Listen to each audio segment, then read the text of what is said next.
예레미야 38장 1절부터 13절 말씀입니다.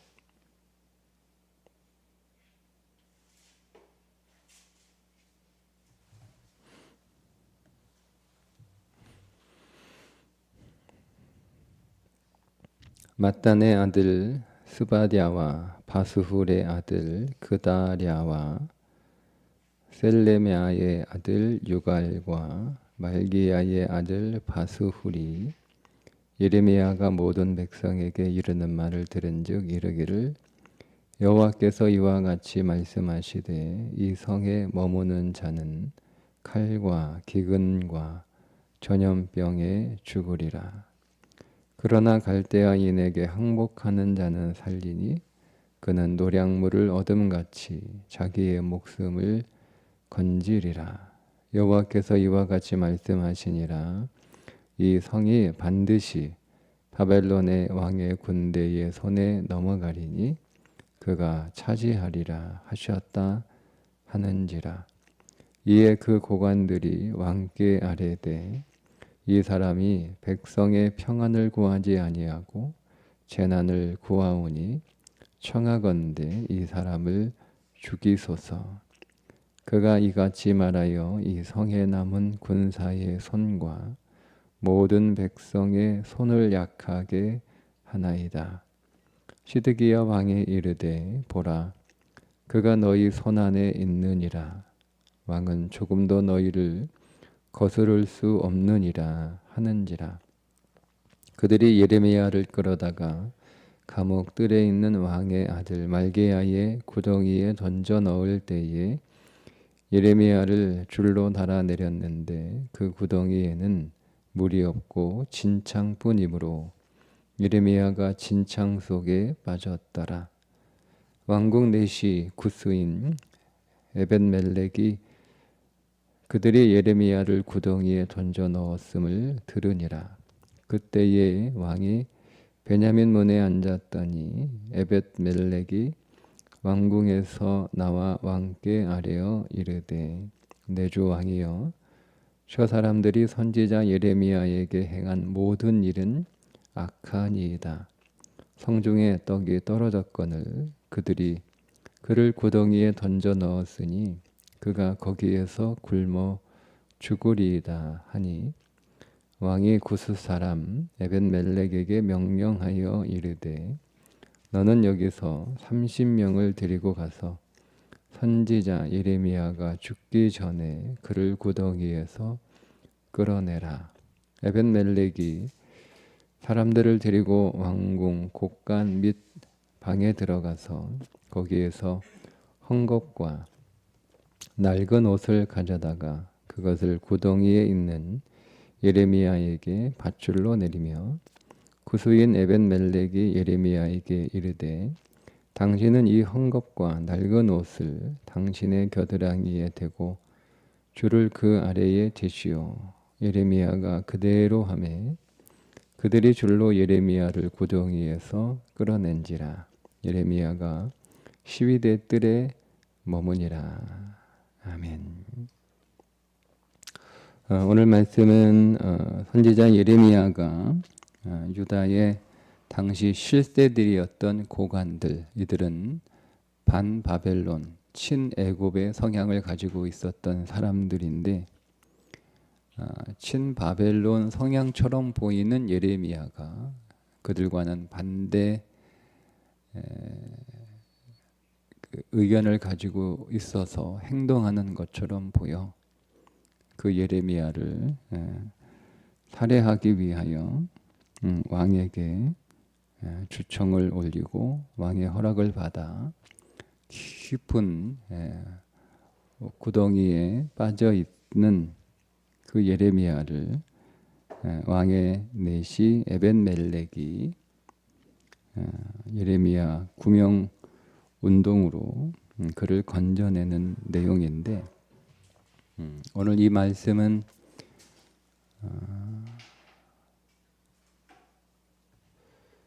하나님을 의지하는, 그러니까 바벨론 군대에 의해서 이제 온 나라가 다 점령당하고 남은 예루살렘이 포위되어 있는 상태에서 예레미야가 하나님을 의지하고 그 하나님을 바라면 하나님이 구원하신다라고 하는 그 메시지가 그들에게 실제로 보여지는, 그러니까 이게 38장은 마치 예레미야 전체를 요약해주는, 저는 무슨 연극 같아요. 읽고 있으면 한 사람 한 사람 한 사람이 다 하나의 메시지를 담고 있는 배역들이거든요. 그래서 한 사람 한 사람 한 사람을 초점을 맞추는 것에 따라 거기에서 증언하는 메시지가 다 있습니다. 오늘은 에벳멜렉의 한 사람에게만 초점을 맞추면 어떤 상황에서도 하나님을 의지하고 그분을 붙들면 하나님이 약속하신 대로 하나님께서 지키신다라는 것을 보여주는 인물입니다. 1절에 보면 고관들의 이름이 나옵니다. 이 사람들은 유다의 고관들인데 유다의 실세들이라고 해도 과언이 아니에요. 왜냐하면 시드기야 왕이 예레미야를 죽여야 한다는 이들의 주청을 물리치지를 못합니다. 당신 마음대로 하십시오 이렇게 말할 만큼 이들은 유다의 실세들입니다. 시드기야는 사실은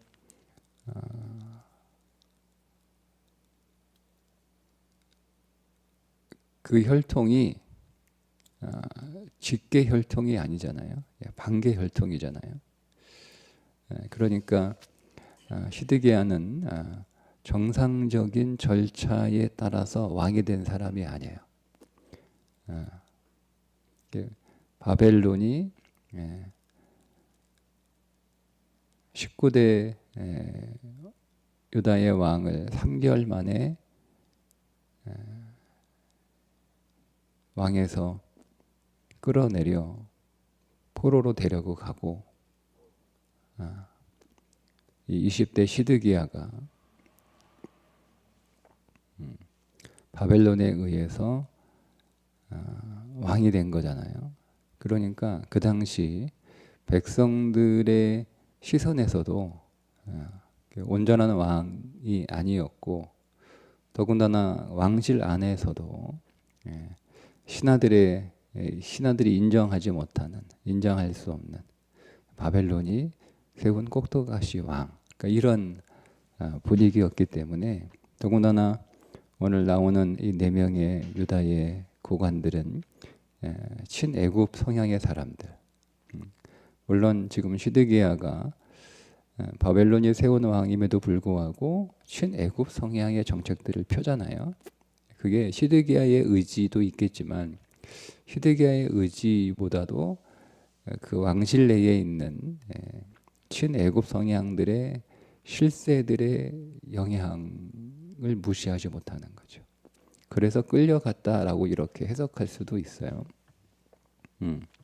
그러니까 시드기야는 왕이지만 아무것도 할 수 없는 힘이 없는 왕이고 그 고관들은 마치 그 나라가 처해 있는 남유다가 처해 있는 환경 같아요. 시드기야가 남유다면 그의 유다의 고관들 그 실세들은 왕이 자기의 뜻을 가지고 나라를 운영할 수 없는 그런 마치 남유다를 에워싸고 있는 바벨론과 같은 그런 존재들이죠. 자, 그런 상황에서 이제 왕은 힘없이 예레미야를 그들 손에 내어줄 수밖에 없었고 그들은 깊은 우물로 쓰였던 그러나 물이 다 말라서 그 바닥은 진창으로 되어 있는 그런 깊은 구덩이에 빠져 죽을 날만 기다리게 되는 처지가 된 거예요. 근데 그때 누가 나타나냐면 왕의 내시 구스 사람 에벳 멜렉이 등장합니다. 여러분, 이 사람이 왕에게 나와서 예레미야 저렇게 두면 예, 성의 떡에 다 떨어졌으니 굶어 죽거나 깊은 웅덩이에 그 빠져서 그 바닥이 진창으로 되어 있는 습한 곳이니 뭐 어쨌든 병들어 죽거나 이 그 예레미야를 이제 줄을 내려서 끌어올릴 때 하는 자세한 내용들을 보면 그게 그렇게 긴 시간이 아니었을 텐데도 예레미야가 굉장히 쇠약해진 상태였음을 짐작할 수 있거든요. 자, 그 상태에 계속 진행되다가는 이제 예레미야가 죽을 것이 분명하니까 이 에벳 멜렉이 왕에게 그의 구원을 위해서 청혼을 합니다. 여러분, 이 에벳 멜렉이라고 하는 사람은 하나님을 믿는 사람인 것 같아요. 그러니까 예레미야를 구명하기 위해서 애를 쓰잖아요. 근데 이 사람이 첫째 이방 사람이에요. 구스 사람. 지금 에티오피아로 이해를 하시면 돼요.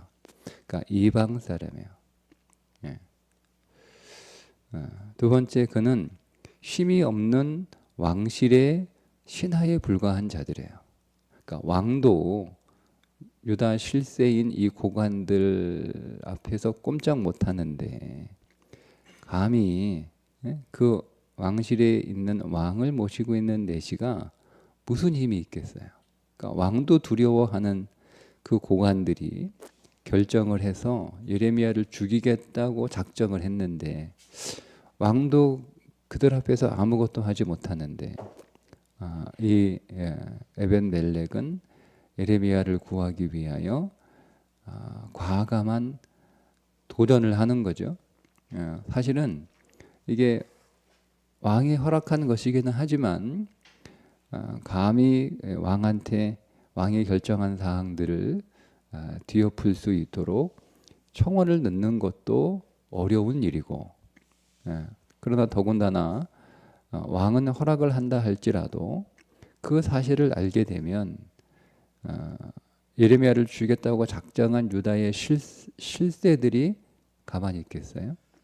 왕도 붙들고 뒤흔드는 사람들인데 왕의 내시 정도야 그들에게는 아무것도 아니란 말이에요. 그러니까 이 에벳 멜렉 입장에서 보면 정작 두려워 해야 될 사람, 그리고 정작 그에게 두려운 존재는 이 예레미야를 죽이고자 하는 유다의 실세들인데 그것에 맞서는 거잖아요. 맞아요. 그러니까 여러분, 이 에벳 멜렉이라고 하는 이 사람이 사실은 자기의 모든 것을 다 걸고 어쩌면 자기의 목숨까지도 걸고 예레미야를 건져 올리는 거예요. 자, 그렇다고 해서 예레미야를 구원했다고 해서 예레미야가 자기에게 뭔가 도움을 줄 수 있는 존재는 아니잖아요. 예레미야가 힘이 있는 것도 아니고 그렇다고 자유의 몸도 아니고 아무것도 예레미야가 이 에벳 멜렉에게 해줄 수 있는 게 없어요. 다만 이 에벳 멜렉은 예레미야가 하나님의 사람이라고 하는 믿음밖에 없는 거예요. 그러니까 하나님의 사람을 그가 위험에 처해 있는데 아무것도 하지 않는다라고 하는 것은 이 에벳 멜렉의 신앙에서 보면 하나님을 거역하는 것이고 하나님을 신뢰하지 못하는 것이고 하나님을 의지하지 않는 것으로 여겨졌기 때문에 예레미야가 현실적으로 자기에게 아무것도 어떤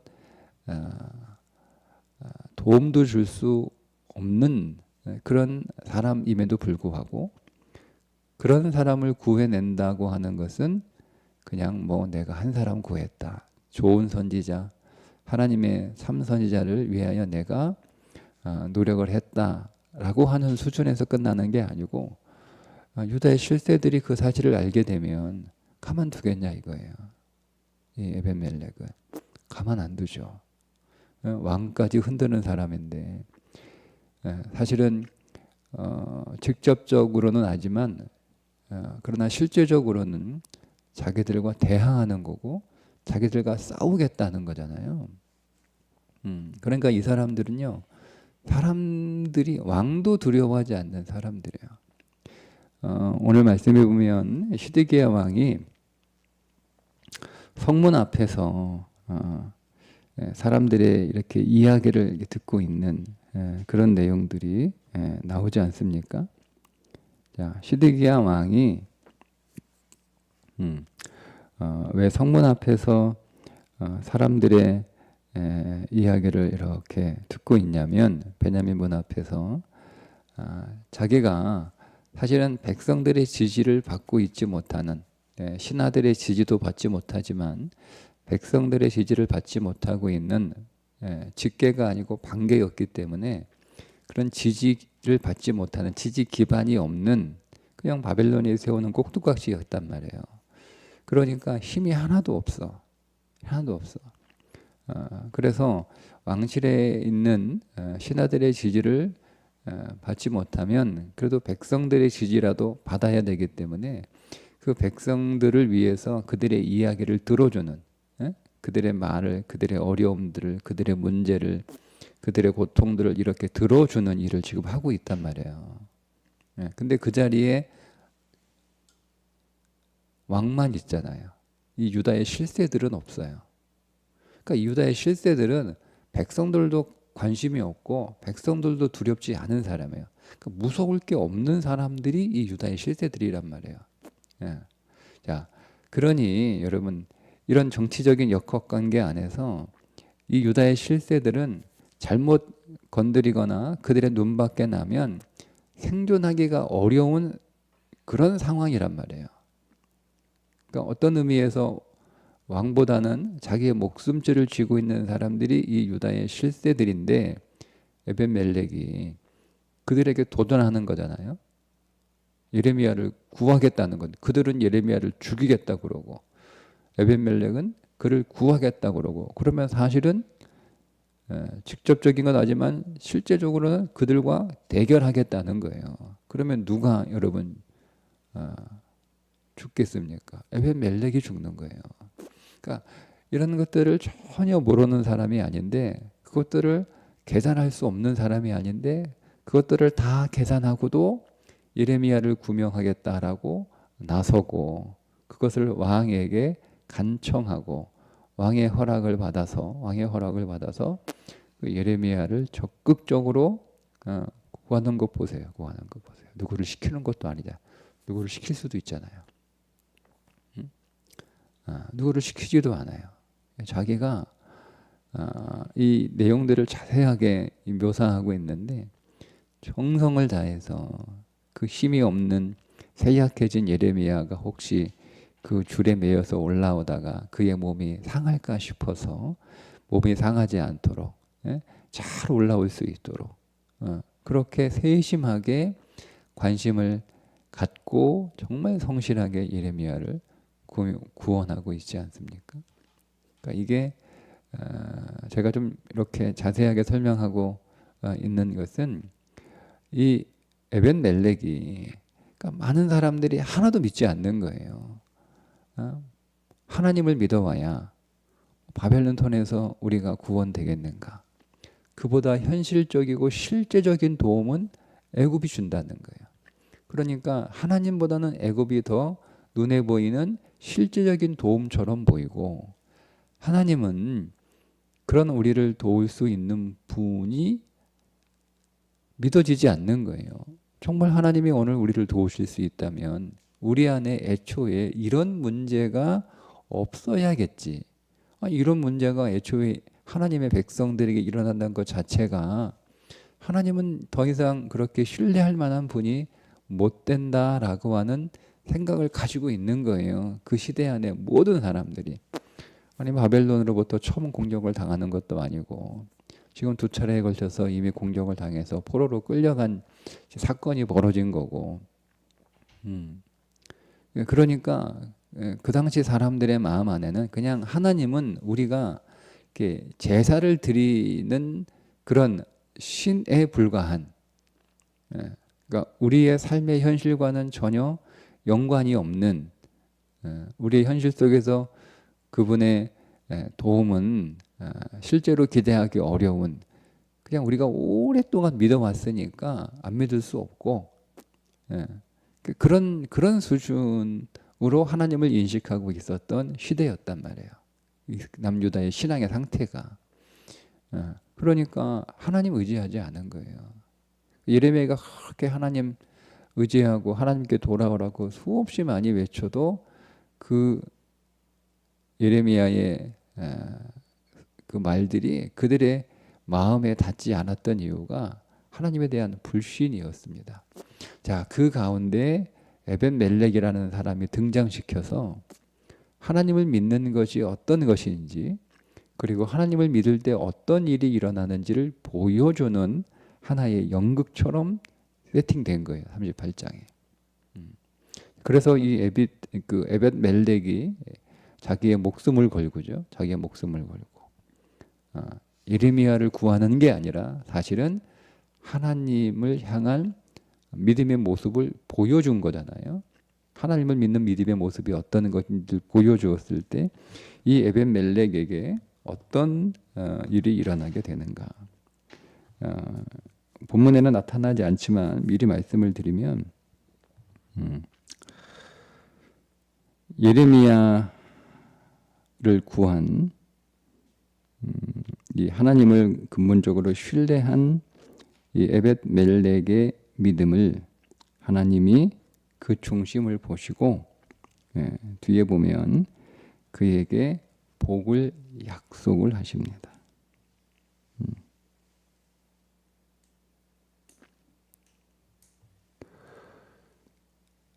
남유가 하나님의 심판을 받아 멸망하는 중에 에벳멜렉은 구원을 받을 것이다 라고 하는 약속을 하세요. 그리고 그는 실제로 구원을 받습니다. 그러니까 이 에벳멜렉이라고 하는 사람을 통해서 하나님은 반드시 자기 백성을 지키신다라고 하는 것을 보여주시는 거예요. 보여주시는 거예요. 그러니까 그동안 했던 모든 예레미야를 통하여 하셨던 하나님의 그 모든 말씀은 허위로 끝나는 것이 아니고 하나님의 말씀에 신뢰하지 않고 그 말씀에 순종하지 않은 그들이 비록 하나님의 선민이라 할지라도 그 사람들은 다 전쟁으로 죽거나 그나마 살아남은 사람들은 바벨론으로 다 이렇게 붙잡혀가는 그런 상황에서 하나님을 온전하게 신뢰한 에벳멜렉이 구원을 얻는 것을 통해 하나님은 자기 백성을 신실하게 지키신다라는 것을 보여주는 인물이죠. 보여주는 인물.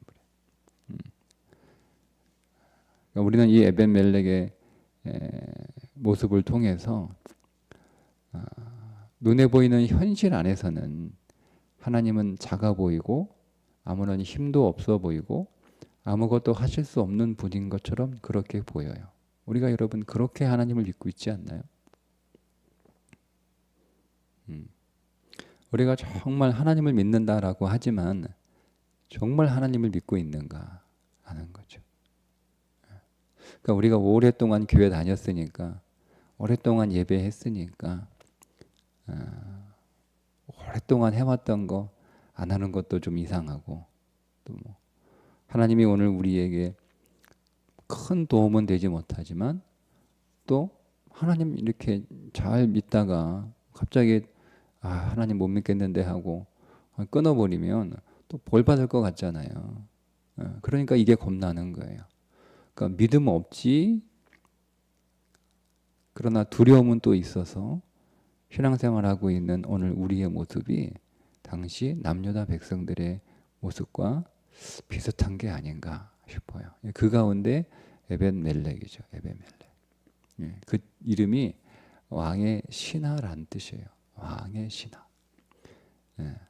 그러니까 우리가 만왕의 왕인 하나님의, 만왕의 왕이신 하나님의 신하로 그분을 섬기는 그분의 백성으로 그분을 우리가 어떻게 믿고 그분을 신뢰하는 삶이, 그분을 의지하는 삶이 어떤 것인지를 보여주는 이 에벳 멜렉을 통해서 우리가 지금 이 시대에 하나님을 믿는 것이 무엇인지, 어떻게 그분을 믿어야 되는지, 우리는 어떻게 그분 앞에서 어떤 믿음의 태도를 가지고 있어야 되는지를 우리가 이 사람을 통해서 다시 한번 깨닫게 됩니다. 우리가 하나님을 믿되 진실로 믿는, 종교로 믿는 것이 아니라 그분을 생명으로 믿는 그런 믿음이 우리의 가운데 더해져서 오직 그분만을 의지하는 믿음의 길을 끝까지 걸어갈 수 있는 오늘 저와 여러분 될 수 있기를 주님의 이름으로 축복합니다. 기도하겠습니다. 하나님 아버지, 하나님의 심판 중의 믿음으로 구원을 받은 엘리 멜렉을 통해서 오늘 하나님을 의지하고 신뢰하는 그 하나님의 약속을 붙드는 자들은 반드시 하나님께서 약속하신 대로 그 백성을 지키시고 그 믿음의 사람들을 건지시고 그 믿음의 사람들을 신실하게 그 믿음대로 응답하시는 줄 믿고 우리에게 믿음을 더하여 주셔서 온전히 주님을 의지하는 자로 오직 주께서 정하신 그 말씀의 길로 성실하게 충성스럽게 끝까지 걸어가는 자들로 우리를 붙잡아 주옵소서. 오늘 예배를 통하여 그 하나님을 더 실제로 만나기를 원합니다. 우리가 단지 하나님을 예배하는 예배 의식으로 오늘을 보내지 않게 하시고 하나님을 더 알고 하나님을 더 경험하고 하나님 앞으로 더 가까이 나아가며 온전히 주님께 더 붙들리는 예배자가 되게 하여 주옵소서. 예수님의 이름으로 기도합니다. 아멘.